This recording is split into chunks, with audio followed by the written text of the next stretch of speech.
Agenda review and disposition, any changes other than going into non-public for personnel and In contract? negotiations, Joe. Okay. That's it. That's it, okay, great. No privilege of the floor. Approval of the minutes, October 6th. Did anyone see any changes?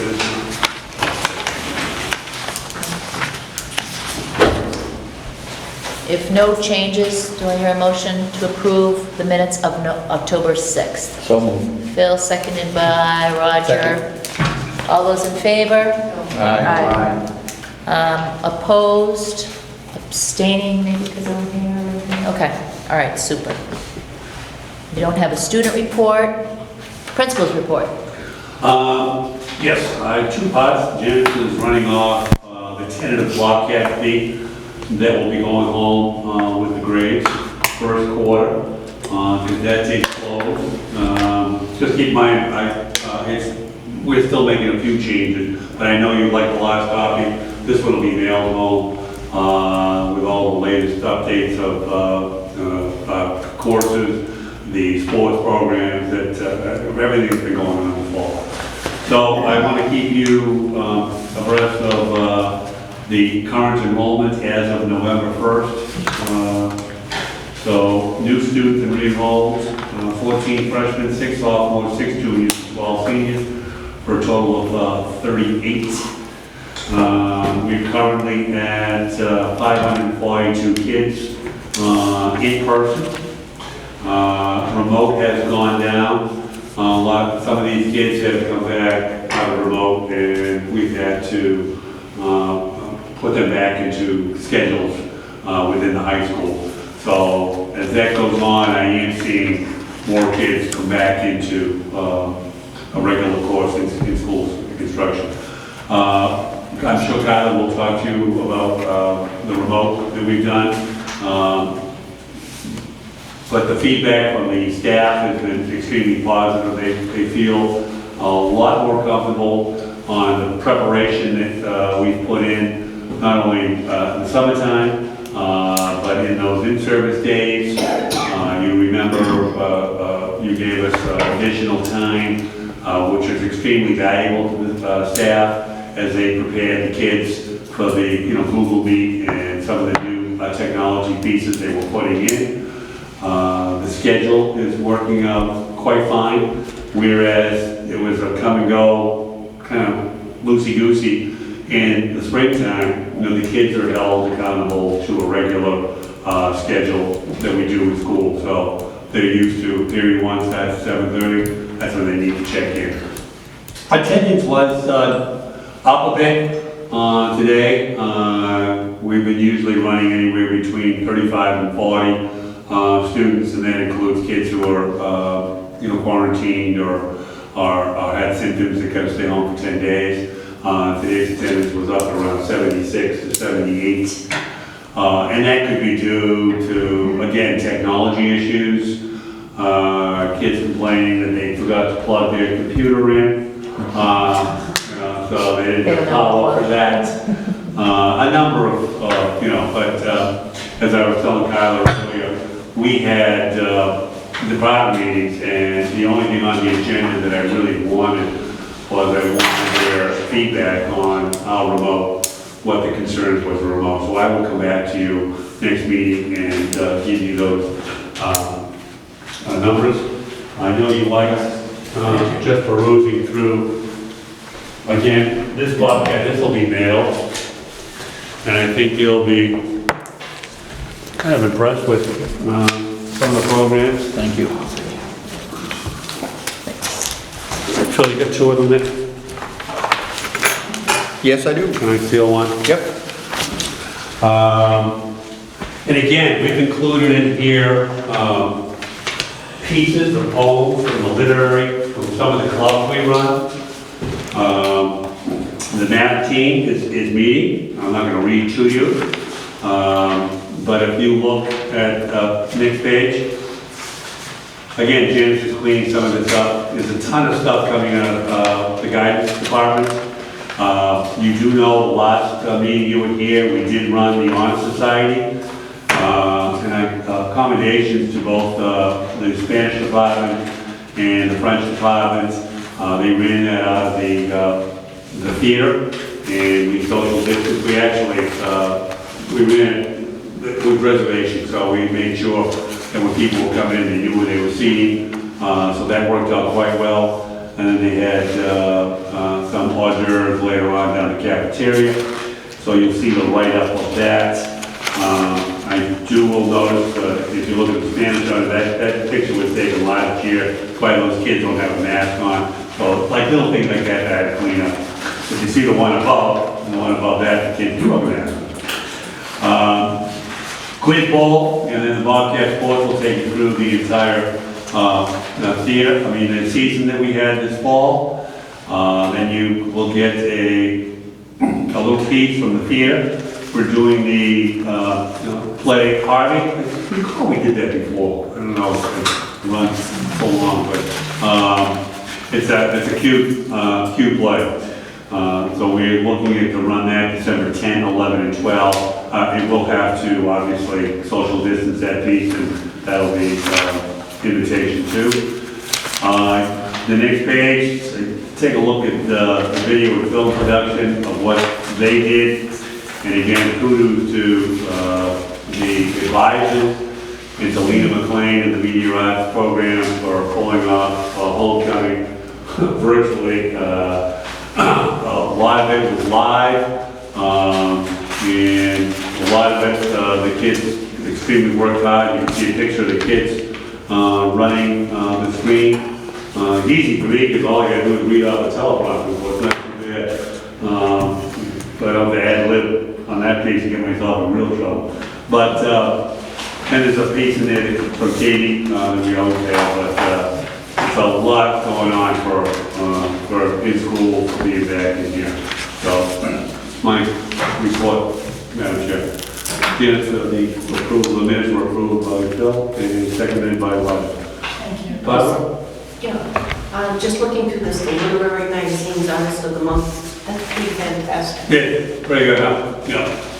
That is Ryan Antman and Amelia Fleck, who run that club, and obviously they run that out of the Learning Commons.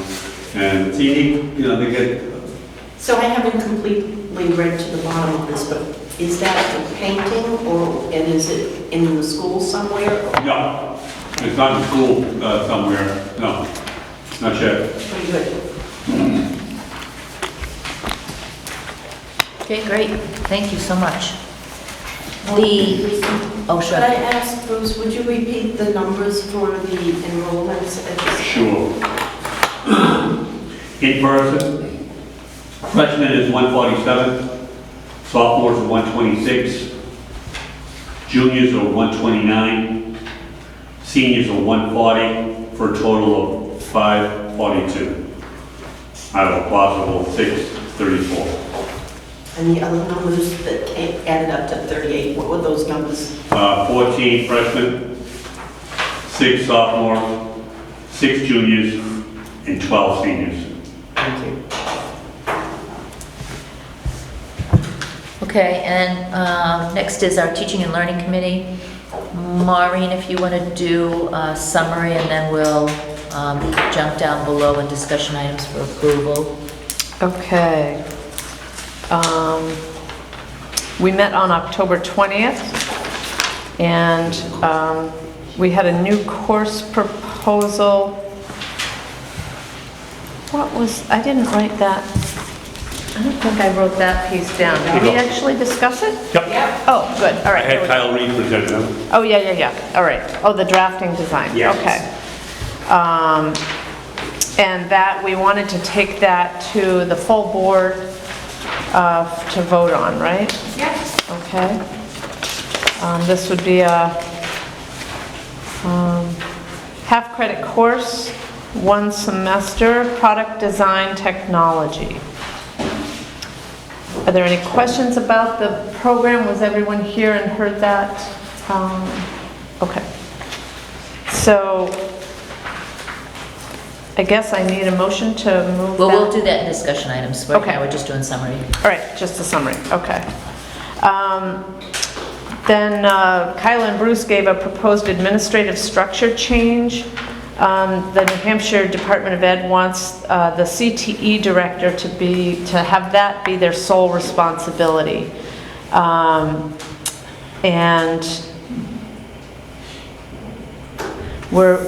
they'd like for us to approve removing the assistant principal from the CTE director, assistant principal title, and eliminating the school safety coordinator title because we already have a school resource officer.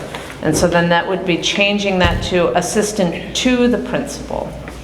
That was voted to take it to the full board, so we need to vote on that tonight too. Which means that, so to be clear, that position now is CTE director and assistant principal. Yes. And we want that to just be assistant principal for the CTE director. I'm sorry, it's just the CTE director. Just the CTE director. And then the assistant To the principal to to the take principal place of the school safety officer. Yep. Right, okay. Any questions on that while we're on it? Yeah. Go ahead, please. So when you say school safety officer, you're not talking about the school resource officer, correct? We have a school resource officer, and right now we have a school safety coordinator, which is right now Todd Austin.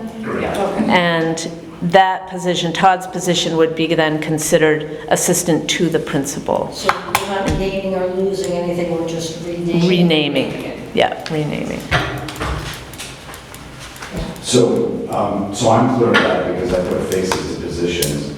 So what is Randy Cleary's position title going to be? CTE director, And Todd Austin's is going to the be? assistant to the principal. Okay, Yeah. thank you. All right. And that was it. We didn't have any non-public. Okay, great, thank you. And the next meeting is November 17th.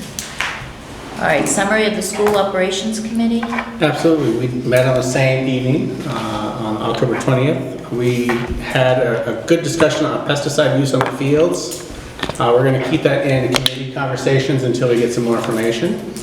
And then we moved into a presentation from John Francis on the capital improvement plan, which we decided to pass forward to the full board for budget planning purposes. So, and we also did not have a non-public.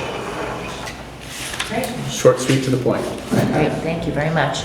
SCC, have we done anything with SCC? No, they're not going to be meeting this year, Madam Chair. Okay, all right, okay. All right, Kyla, COVID update? Yes. So I'll just give a high school update and then I will just kind of talk about where we're at SAU-wide a little bit.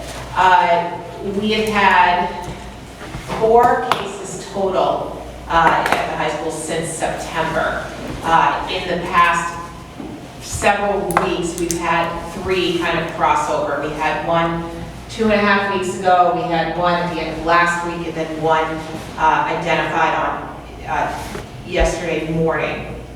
And what we've been finding as they've been coming into us is that the times of exposures are a little different, and there was a significant delay in the Department of Health reaching out to families, whether they are COVID positive or they are close contact. So we have really taken on the role of contacting all of the close contacts so they're aware. They get the list from us anyways, so we can't put anyone in quarantine as a school district, but we can at least acknowledge who has been identified as a close contact. Todd Austin and Dana Andrews kind of run that piece, the contacting piece from the SAU and the building. So that families have been really great. With each of the positive cases, there's a different response as far as closure. So I think, in the initial case, it depends on what happened. So last week's case, we found out on Thursday afternoon and found out the student was last in school on Monday morning for 1 block. So typically in our plan, we have the flexibility to close if we need to or not, and we say we're going to clean. Well, the building was cleaned 3 or 4 times already. But just out of precaution, we did go to remote, just because that is what we've been doing for just Friday. So we were gonna get back in Monday, well, Monday morning at 7:30, we get another call, same thing. So with the 2 close cases in identification, Thursday and then Monday, and there was a larger contact, close contact list with the most recent case from yesterday. We had 75 to 80 students out for numerous reasons. So whether they were, so we have 3 lists of contact tracing going back from a previous case, so because it's 14 days. So all of those kids have been out of the building, and then with yesterday's, we had about 11 students, no faculty in that particular case. So it really is what happens over the weekend, that whole piece as well. So we decided to shift to a more modified remote, not because we have a cluster or an outbreak, because we have so many students out that it's a stretch on resources right now. So I wanted to be clear that the building is open, you can access the building, teachers can come here, we can run our co-curriculars in the sports. It's really because there's so many kids out. And I tried to be clear with the message that that is the reason we're just gonna, everybody kind of go to your quarters for the week. We have Wednesday off anyways, and we'll restart on Monday because it will close my first case out. And I'll just have hopefully the 2 cases running at this point. Once you get to 3, Department of Health can tell us to shut down for 2 weeks. So I'm trying to, the numbers are substantial in Plymouth, but I think the reason we continue to go in person is because there are over 30 cases at Mount Prospect Academy right now, which is basically a long-term care facility. There are 11 active cases with PSU listed this morning. So if you look, we have 47 active in Plymouth. A couple in Camden has gone up a little bit, and then Thornton has gone up a little bit. And I know the Mount Prospect piece rolls into Camden and Plymouth House at this point. So we just saw an uptick. We have had some related to that closure as well, just from family members that may work there. So we're trying to stay in person as much as possible, but for this week, it was too fast, it was too furious. We just had to kind of put a time out, just with the number of kids that are out, because we already have close to 100 students just in remote. And now we have an additional just out for whether it's a travel quarantine, symptoms, close contacts. So if we close that out, we should be down to hopefully below 50 by Monday, where we can manage that a little bit better. But teachers can access some taught from their classrooms today, but that is optional to them. And then there's been some teachers, as you know, it's teacher choice if you want to stream in if you're quarantined. So some teachers have been doing a great job with having students that are quarantined stream into the live classroom. So that is, I know that was a question earlier, but we have a number of teachers doing that. So I just wanted to give an update with that. I know the numbers are high in Plymouth, but I think, I feel a little bit better that, they're at the, Mount Prospect and not just out in the community, and then there's the 11 at Plymouth State. So we're just watching that and hoping to keep the kids in person as much as possible, because I still believe that's the best model. We have seen a lot of positives from that, but also improvements from the remote, but there's still it's not as good as in person. So that's the update for the high school. Just so you know, Camden had a case on Sunday. They did 1 day of remote. They're back in, and Plymouth was out for all of last week, Plymouth Elementary. For, again, it's almost the same reason as the high school. 2 closely identified cases and a number of kids out. Teachers had access to the building. So everyone is back in except for the high school right now. So that's where we're at right now, and I think it's going to be a little bumpy going through the holiday season. I think it hopefully will get easier when Plymouth State might go after Thanksgiving, but who knows? We're ready for anything, and we're taking feedback right now from teachers on what remote looks like, but we're hoping to get through the holidays pretty quickly. The piece that we're really going to be monitoring is the travel quarantine after the holidays. So there is a 14-day quarantine still if you go outside of New England.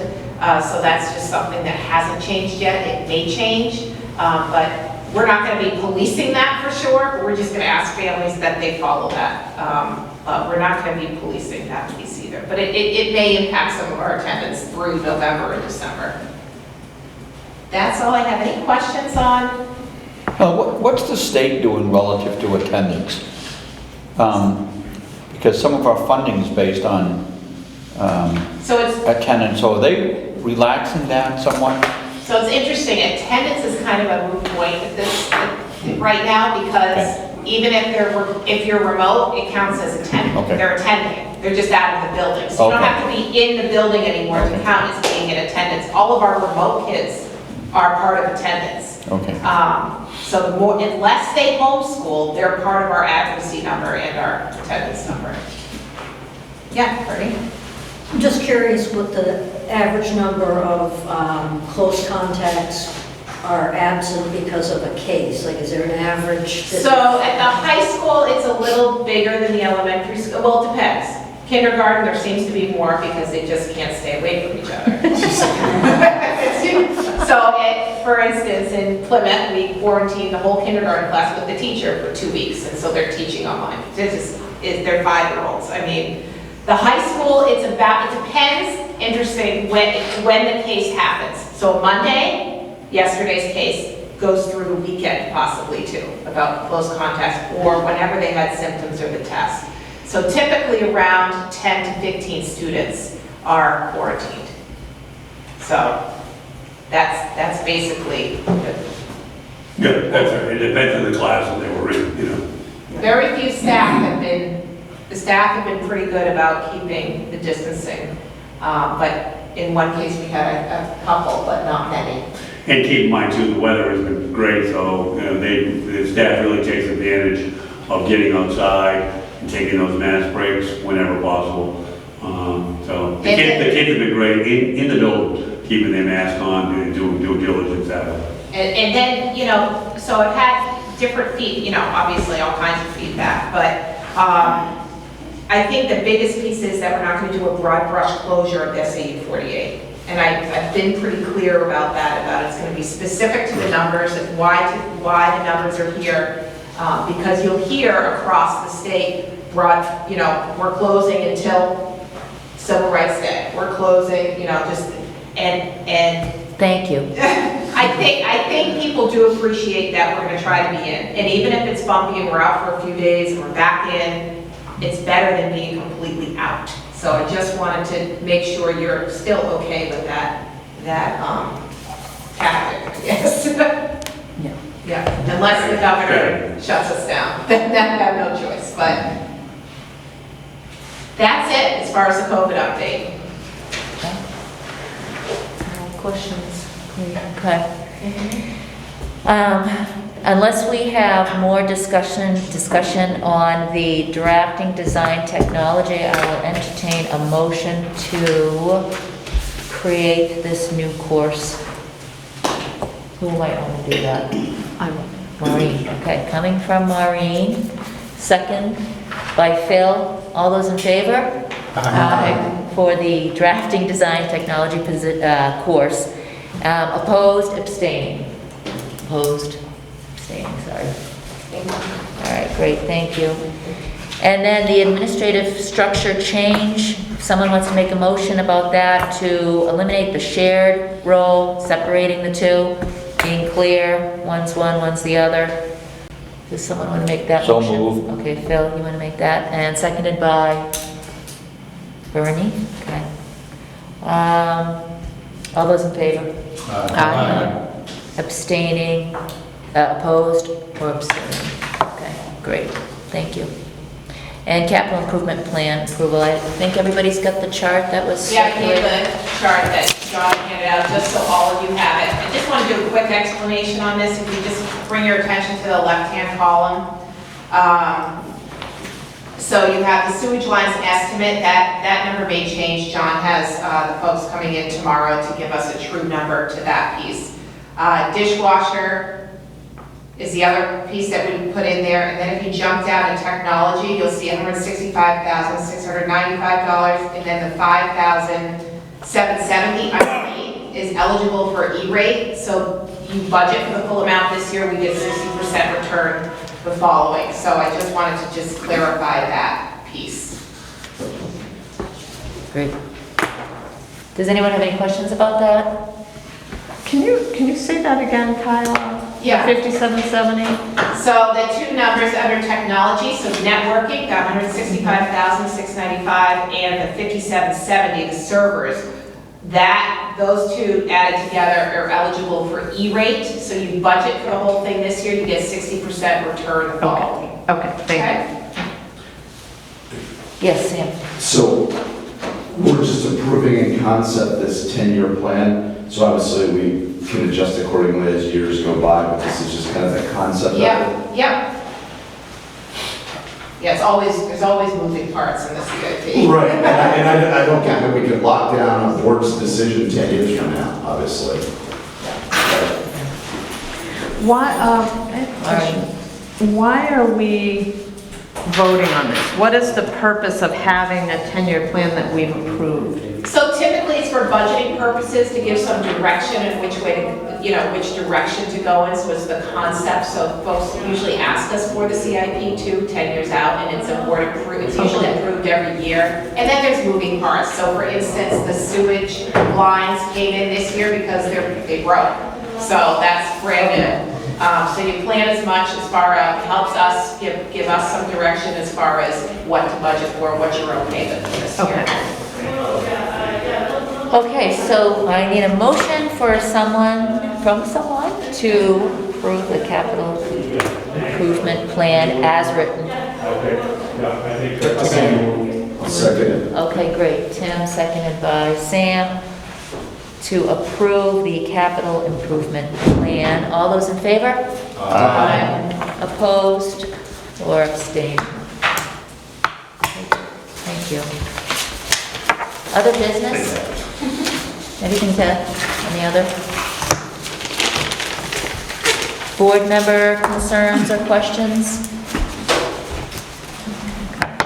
Don't have privilege of the floor. So now we'll need a motion to go into non-public for personnel and contract negotiations. So moved. Second. Okay, so by Maureen, seconded by Roger. Roll call, Bernie?